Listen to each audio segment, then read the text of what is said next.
Hey guys, welcome back, and this week we're going to be talking about grass. No, not that kind of grass, but tall fescue. And we're going to be talking about some watering considerations and getting it installed via sod, or that technique, as opposed to seeding, and just a couple other things. So welcome back.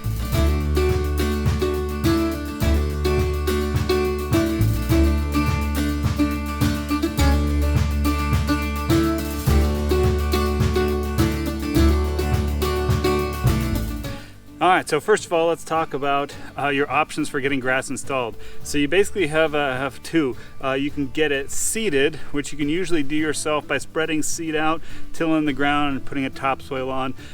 You can definitely do it. The topsoil is going to cost some money, and it's just going to take a lot of time, especially if you have a lot of space to do. The second option you can do is getting sod installed, which is what we did here. It can cost a little bit, especially if you have someone else do it like we did, but thankfully he was a really good guy, did a really good job, and then it's all done for you and you just got to maintain it. So let's first talk about watering requirements for grass.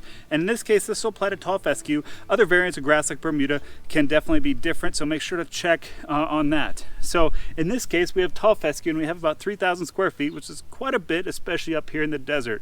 So a good rule of thumb with tall fescue is that for 2,000 square feet of grass, you're going to give 1,300 gallons of water a week. That sounds like a lot, but it's actually not too bad. So we're going to take those numbers and extrapolate it out for 3,000 square feet, which in our case is 1,950 gallons per week. So we need to divide that by 7, figure out how many gallons per day. So divided by 7, 278 gallons per day. Now, you got to know your sprinkler types and your gallons per minute for each sprinkler type. We have 6 in here, and those are each 3 gallons per minute. So we're going to divide that 278 by 6. And that's going to be 46 gallons per sprinkler head per day. And then divide that by 3, and we'll get 15 minutes. So that means that each of these sprinkler heads needs to be on for 15 minutes. It's important to not overwater and not underwater. And also a consideration is when you get grass installed first, you may want to just give a little bit more water just to help get it set and growing. But your base number to go on is 15 minutes a day. And so we have 3 zones. We're going to split those up to 15 minutes each, so they'll get all the necessary water. Now, one other thing that we ran into, and that's something very important, and it actually freaked us out quite a bit, is that when you do get sod installed, it can go into a shock like mode basically after it's installed. Because you get all this nice grass, it looks really good day 1 after it's installed, and then after a couple days, it starts looking yellow or brown, kind of like this grass does here. Thankfully, it's still pretty green, but it looks like crunchy and not as green as it did before.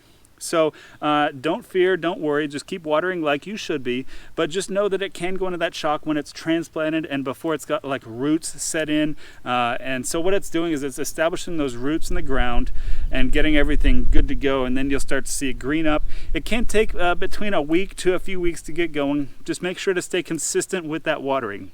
Now, speaking of watering and timing, I've heard a lot of people recommend, you want to water multiple times a day. Yeah, if you can, that's great. But especially up here, when it's super hot during the day, you do not want to water during the day. Your best time to water is going to be at sunrise and sunset. Now, preferably, if you're going to do one a day, you want to do it at sunset.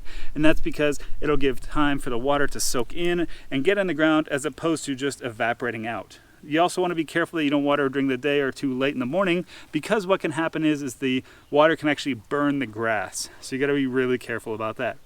But then after that, all you got to do is just give it time and everything will come in, be nice and green, and just make sure to keep a good watering schedule and you'll have a really nice and healthy lawn for a while. Thankfully, tall fescue is really good in the winter time, and basically when it's cold, you really don't have to water it either. So yeah. If you have any questions, I'm by no means an expert, but I can definitely help you move you forward, or at least get you to the right place, and go from there. So good luck with your lawn. Let me know if you have any questions or concerns. Also, make sure to don't mow it too much, please. You will kill it if you mow it too much. So let me know, and we'll talk next week. See you guys. Thanks guys for watching, we really appreciate it. If you like this content and want to see more of it, click the subscribe button down here and make sure to turn on bell notifications to get notified when all of our videos do come out each and every week.